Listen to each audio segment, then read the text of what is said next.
Welcome to the Tell History. A very warm and gentle welcome. I am so glad that you are here, safe and sound, ready to let the world outside fade away. As you settle into your comfortable bed, take a moment to listen to the gentle, steady sound of the rain falling outside your window. Let each soft patter on the glass be a reminder that you are in a place of shelter, of warmth, of peace. Let the rhythmic sound of the rain be our companion tonight, a natural and soothing backdrop to our journey. Take a slow, deep breath in, feeling the calm and quiet of this space. And as you breathe out, release the day. Let go of its hurried pace, its sharp edges, its lingering thoughts. They can all dissolve into the soft grey sound of the rain. Tonight, we are travelling back in time to a single, fateful night in the middle of the cold North Atlantic. We are going to board the R.M.S. Titanic, but we are not here to witness the disaster in the way it is often told. With high drama and terror, our perspective will be that of a quiet, unseen observer, focused on the mundane, the procedural, the boring reality of the ship's last hours. We will explore the steady, rhythmic pulse of the great engines deep in the ship's belly. We will sit in the silence of the Marconi room, listening to the quiet crackle of the wireless. We will stand in the chill of the crow's nest, staring into the profound, empty darkness. We will witness the final night, not as a catastrophe, but as a series of slow, quiet, and methodical events, a chain of unremarkable moments that led to an unthinkable end. There is no need to feel alarm or to anticipate the conclusion. The purpose of this story is simply to provide a steady, monotonous, and soothing stream of information, a quiet river for your mind to float upon. Let the gentle sound of the rain outside and the calm rhythm of my voice be your anchors, guiding you away from the shore of wakefulness and into the deep, calm, and peaceful ocean of sleep. Our story begins in the heart of a machine. Deep down, in the very bowels of the R.M.S. Titanic, is a world of rhythmic, predictable, and monotonous labour. Let us descend into boiler room number 6. The air here is hot and thick with the smell of coal dust and steam. The only light comes from the open mouths of the great furnaces, which cast a fierce, flickering orange glow on the sweating faces of the men who work here. These are the stokers, the firemen. Their world is a constant, grueling routine. They are part of a 3-watch system, working for 4 hours, then resting for 8. Their job is simple and relentless. They stand on a floor of steel plates before a wall of massive boilers. Using a wide, flat shovel, a man digs into the mountain of coal in the bunker beside him. He lifts the heavy load, swings his body in a practiced, economical motion, and with a flick of his wrists, sends the coal skittering across the floor and into the roaring, white-hot inferno of the furnace. The sound down here is a constant, deafening roar.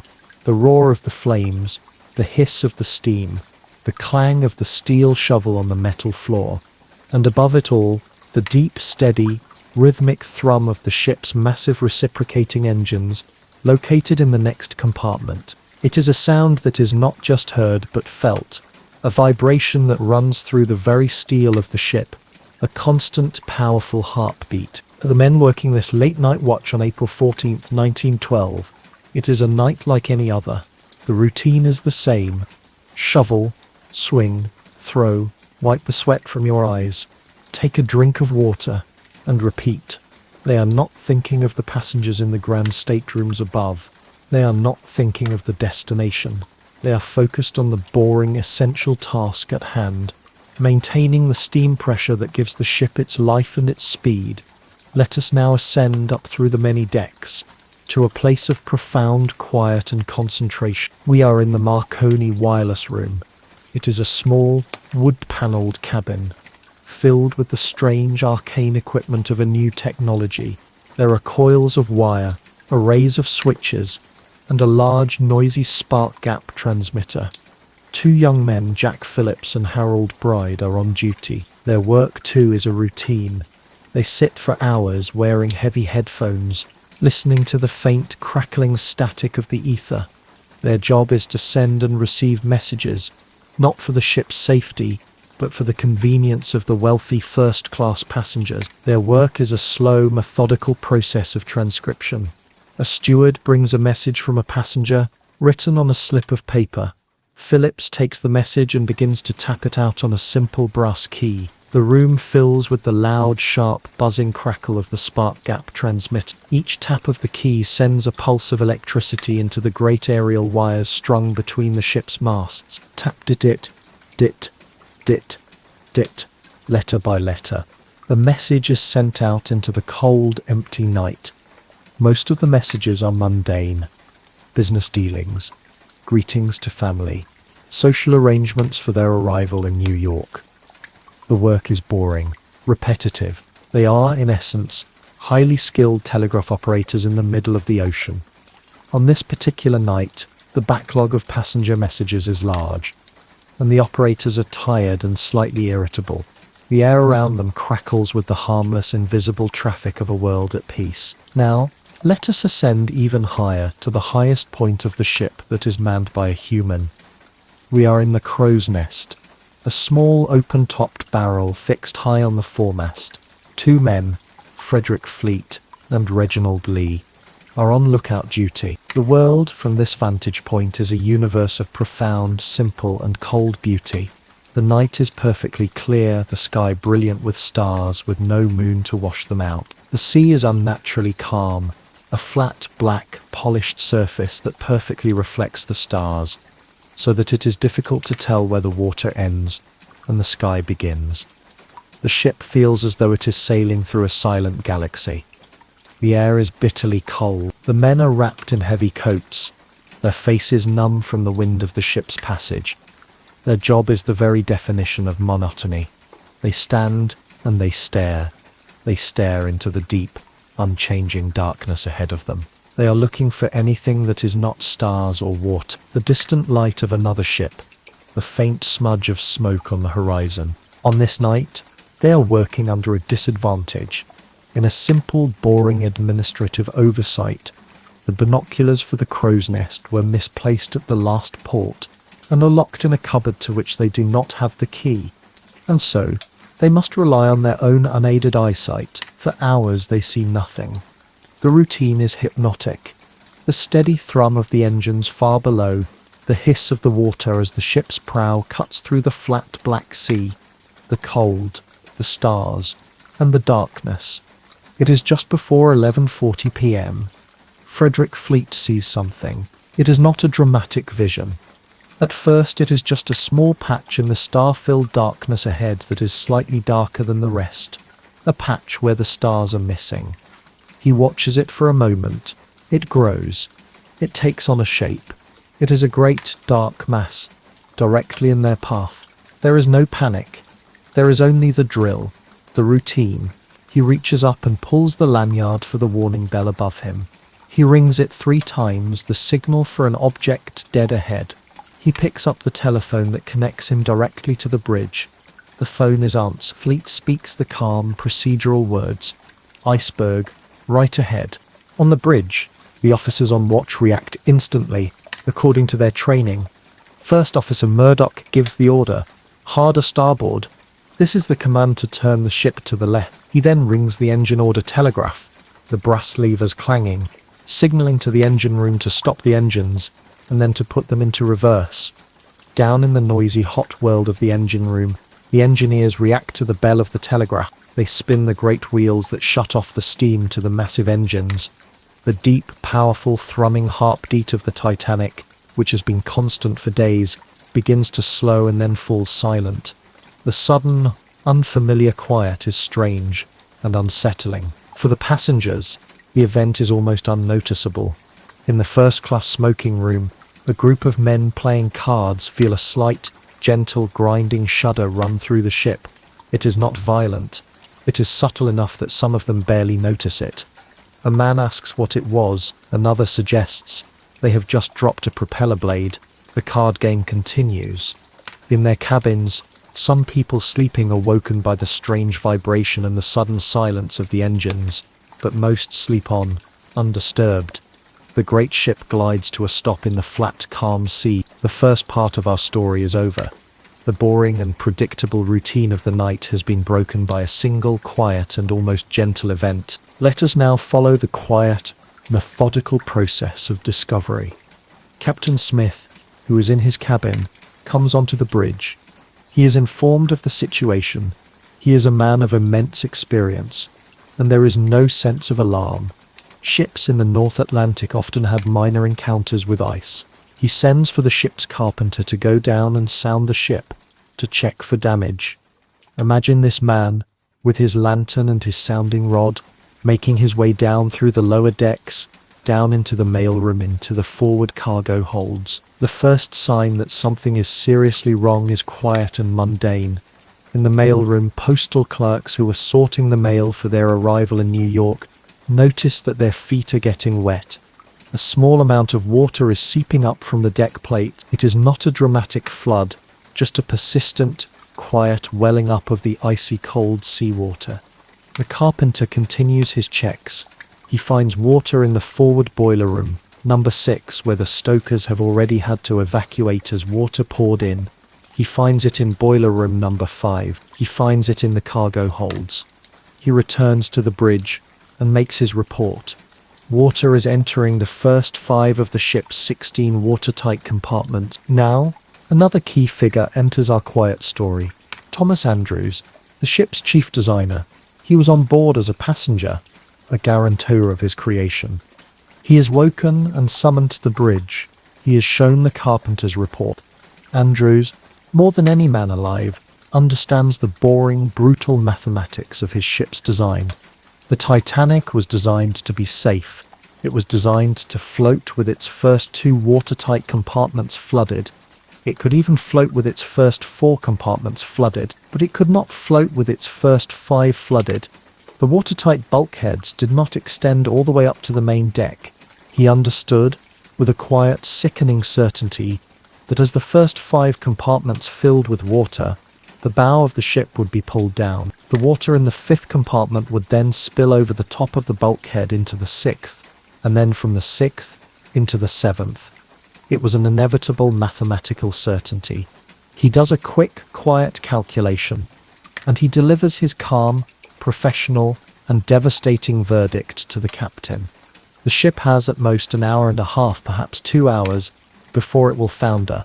The great, unsinkable ship is due, and this fact is realized not in a moment of panic, but in a moment of quiet, professional, engineering analysis.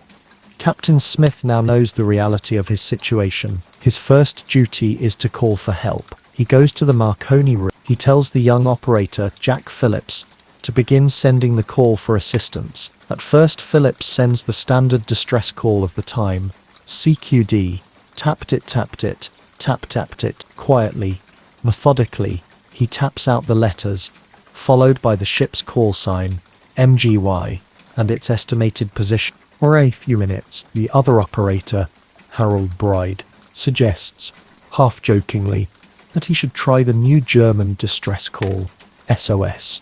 It had been recently adopted, and this might be his last chance to use it. And so Phillips begins to intersperse his calls with the new signal. Dit-dit-dit, da-da-da, dit-dit-dit. The sharp, buzzing crackle of the transmitter is the only note of urgency in the cold, quiet night. Now begins the slow, confused, and deeply flawed process of waking the passengers and launching the lifeboats. There is no loud, general alarm bell. The ship was considered so safe that the designers had not seen the need for one. Instead, the stewards are woken and instructed to go from cabin to cabin, knocking on the doors. Imagine the quiet, polite knock. "Excuse me, sir. The captain has instructed that you put on your life belts and assemble on the boat deck."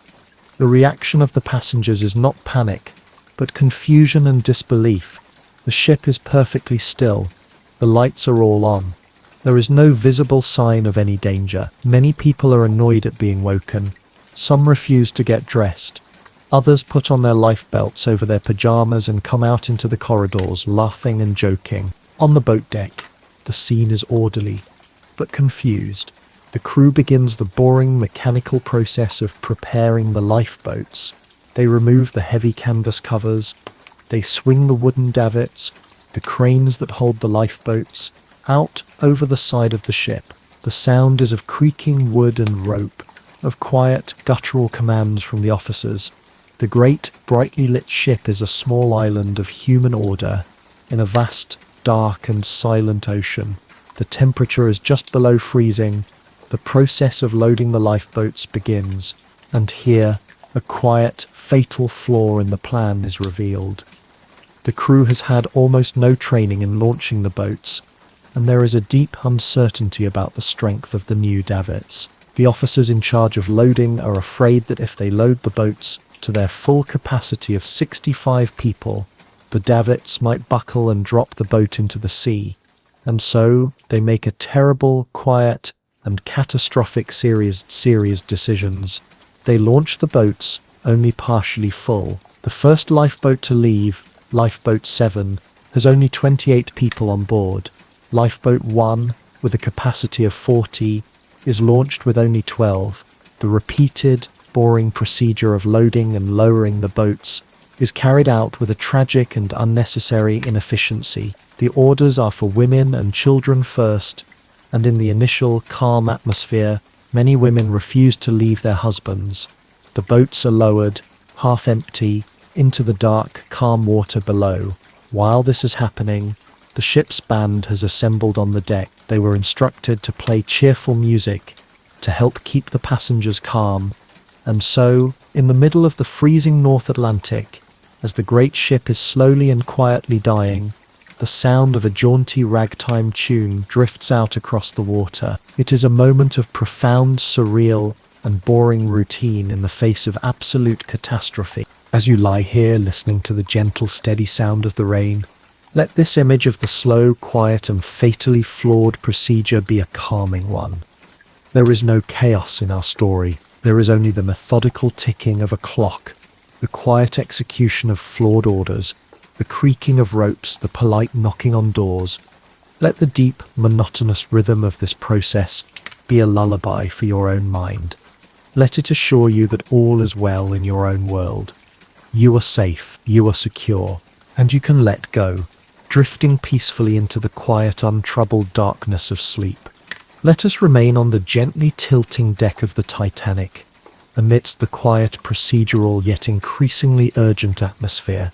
The ship itself is now an active participant in our story. Its movements are no longer the subtle shudders of the initial impact, but a slow, inexorable, and undeniable change in its very nature. The bow of the ship is sinking. This is not a rapid plunge. It is a gradual, almost stately settling. For the people on the deck, the most noticeable effect is the gentle but persistent downward slope of the floor beneath their feet. At first, it is barely perceptible, a slight incline that might be mistaken for the normal roll of a ship. But as the minutes tick by, the slope becomes more pronounced. Walking towards the stern becomes a slight uphill effort. Walking towards the bow, a downhill slide. This quiet physical evidence begins to erode the initial sense of disbelief among the passengers. The mood on the boat deck begins to shift from one of confused amusement to one of quiet, dawning anxiety. The jaunty music of the band now sounds less like a cheerful distraction and more like a strange, desperate counterpoint to the growing slope of the deck. Let us return to the Marconi room. The two young operators, Phillips and Bride, are still at their posts. Their work has become frantic, a desperate race against time. The ship's power, generated by the steam dynamos, is beginning to fail as the boiler rooms flood. The signal from their spark gap transmitter is growing weaker. They are in contact with several other ships. The closest is the Cunard liner, Carpathia. Imagine the wireless operator on the Carpathia, a man named Harold Cottam. He was actually off duty, about to go to bed, but he kept his headphones on out of sheer habit, a boring routine act that would have profound consequences. He hears the Titanic's distress call. The communication between the two ships is a series of quiet, professional, and increasingly desperate transmissions. Carpathia to Titanic. Do you require assistance? Titanic to Carpathia. Yes. Come at once. We have struck a berg. It's a CQD, old man. The Carpathia's operator runs to wake his captain.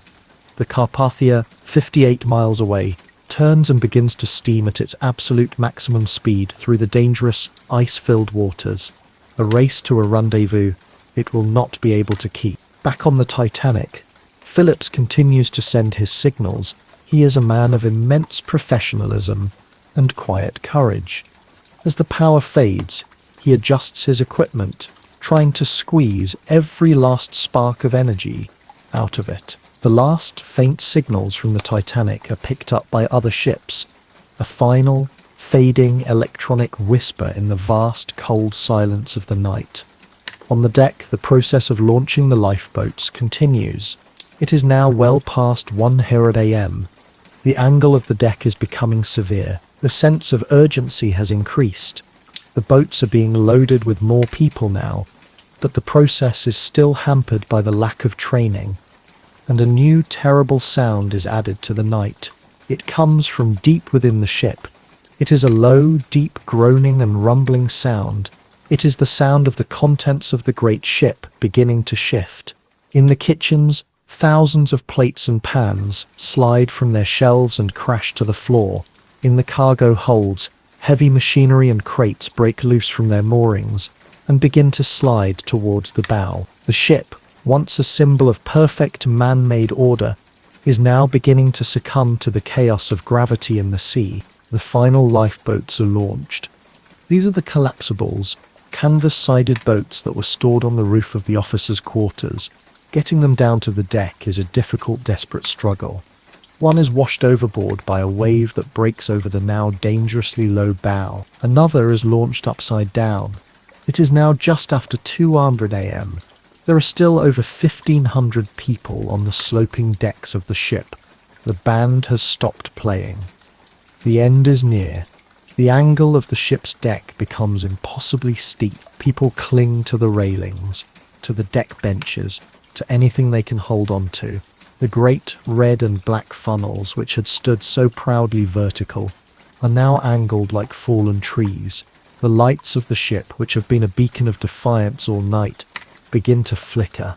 They glow a dull reddish orange, and then, one by one, the sections of the ship go dark. A great collective moan rises from the crowd as they are plunged into a terrifying, almost absolute darkness, lit only by the cold, distant light of the stars. Now comes the final, catastrophic moment. The immense strain on the ship's hull becomes too great. With a sound that survivors would describe as a great roar, a sound of tearing metal, of explosions, the ship begins to break apart. The massive stern section for a moment settles back into the water before rising once more vertically into the air. It stands for a minute, a monstrous black silhouette against the star-filled sky, and then it begins its final swift plunge into the depths. The sound is of 1,000 things at once, of metal, of wood, of glass, all being destroyed, and then, as the last of the ship disappears beneath the flat black water, a new sound fills the night. It is the sound of 1,500 human voices, a terrible, collective cry of shock, of pain, of terror, that echoes out across the calm indifference. And then, over the next half an hour, this sound begins to fade. The icy water, just below freezing, does its work with brutal efficiency. The cries become fewer, weaker, and then there is only silence, a profound, absolute silence, broken only by the gentle lapping of the small waves against the sides of the few scattered lifeboats. For the people in the lifeboats, this is a new kind of boring reality. It is the reality of waiting. They are a few hundred souls, adrift in a handful of small boats in the middle of a vast, dark and freezing ocean. They can do nothing but wait for the dawn and for the slim hope of rescue. They are surrounded by the evidence of the great ship, a floating deck chair, a piece of wood panelling, a single, sad cork life vest. The cold is their greatest enemy. Their clothes are damp. They huddle together for warmth, their teeth chattering. The silence of the night is now the silence of death. Let us now shift our perspective to the rescue ship, the Carpathia. All night she has been steaming through the darkness, her crew on high alert for the very icebergs that doomed the Titanic. Imagine her wireless operator, Harold Cottam, still at his post. After the Titanic's signals fell silent, his room has been filled with a new kind of traffic. He is relaying the news of the disaster to other ships, to the shore station. He is the central nervous system for a tragedy that the rest of the world is only just beginning to learn about. His work is a quiet, methodical and exhausting process of sending and receiving, of creating the first rough draft of history. As the first grey light of dawn begins to break, the lookout on the Carpathia spots something ahead. It is a flare, a single point of green light in the twilight. It is one of the lifeboats. The approach is slow and careful. The great liner maneuvers alongside the small, crowded boat. Ropes and ladders are lowered. The process of bringing the survivors on board begins. It is a slow, difficult and deeply emotional process. The survivors are numb with cold, with shock, with grief. They are wrapped in blankets, given hot drinks and led below deck to the warmth and safety of the ship. One by one, the 13 lifeboats that survived are found. The process takes hours. The boring logistical reality of the rescue is a matter of searching, of accounting, of tending to the survivors. The sun rises on a calm, beautiful morning. The sea is a brilliant blue, and all around the Carpathia the field of icebergs that had been invisible in the dark is now revealed. They are like great white cathedrals, silent and majestic, beautiful and deadly, floating in the calm sea under the bright morning sun. Our story is now complete. We have followed the Titanic through the quiet, procedural routine of her last night, through the slow, methodical process of her death, and through the long, cold wait for the dawn. We have focused not on the panic, but on the procedures, not on the chaos, but on the quiet, human moments of duty, of confusion and of endurance. As you lie here, safe and warm, listening to the gentle, steady rain, let the story come to its final rest. The great ship is at the bottom of the sea, its brief and tragic life now a part of history. The survivors have been rescued. The long night is over. Let the profound silence of that post-disaster morning be a source of deep peace for your own mind. The crisis has passed. The world is quiet again. Let go of any remaining tension. Let go of the narrative itself. Allow the details to fade away, leaving only a sense of calm, of quiet, and of the gentle, restorative peace that comes after a long and difficult night. The rain is your gentle companion. The night is your safe harbor. It is time now to let go completely and to sink into a deep, profound, and healing sleep. Let us allow the scene of the rescue to fade, like a photograph losing its color. The Carpathia, now a floating hospital filled with quiet grief, turns and begins its slow journey to New York. The field of icebergs glitters in the morning sun, indifferent and majestic. The sea is calm. The great drama is over. What is left is the long, slow and boring aftermath. The news of the disaster, which had started as a faint crackling signal in a wireless room, now spreads across the globe via the undersea telegraph cables. Imagine a telegraph operator in a quiet, dusty office in London or New York. His job is to listen to the clicks of the machine, translating the dots and dashes of Morse code into words. Click, clack, click, click, clack. Letter by letter, the news arrives. At first it is fragmented, confused. R.M.S. Titanic has struck an iceberg. All passengers are safe. She is being towed to Halifax. Then, hours later, a new, more terrible message arrives. Titanic has sunk. Heavy loss of life is feared. The operator writes these words down on a slip of paper. He is a professional. His face shows no emotion. He is just a conduit for information. He hands the message to a runner, who takes it to the newspaper offices. In the great press rooms of the newspapers, a new kind of machine takes over. The linotype machines, with their clattering keyboards and their pots of molten lead, begin to set the story and type. The great printing presses, vast, rumbling engines of iron, begin to turn. They produce thousands, then hundreds of thousands of copies of the news. The boring, mechanical process of mass communication begins to spread the story to the world. And then, for weeks and months, comes the even slower and more methodical process of the official inquiries. In both the United States and Great Britain, commissions are formed. Imagine a large, formal room in Washington, D.C. A group of serious-looking senators sit at a long table. One by one, the surviving officers, crew members and passengers of the Titanic are called to testify. The room is quiet, save for the low, monotonous drone of the questions and the often hesitant, quiet answers of the witnesses. A senator asks a surviving officer, were the binoculars for the crow's nest available to the lookouts? The officer answers quietly, no sir, they were not. Another senator asks the chairman of the White Star Line, did your ship have enough lifeboats for everyone on board? The chairman answers defensively, the ship was fully compliant with the British Board of Trade regulations, sir. This is the boring, procedural heart of the aftermath. It is a slow, painstaking process of collecting facts, of assigning blame, of trying to understand how such a thing could have happened. The testimony goes on for days, for weeks. Thousands of pages of transcripts are produced. It is a vast, bureaucratic effort to create an official, definitive account of the disaster. From these quiet, formal inquiries, a series of new, boring but life-saving regulations are born. The International Ice Patrol is established to track the movement of icebergs in the North Atlantic and to warn shipping. The laws are changed to require that every ship carry enough lifeboats for every single person on board. All ships are now required to maintain a 24-hour radio watch, so that a distress call will never again go unheard.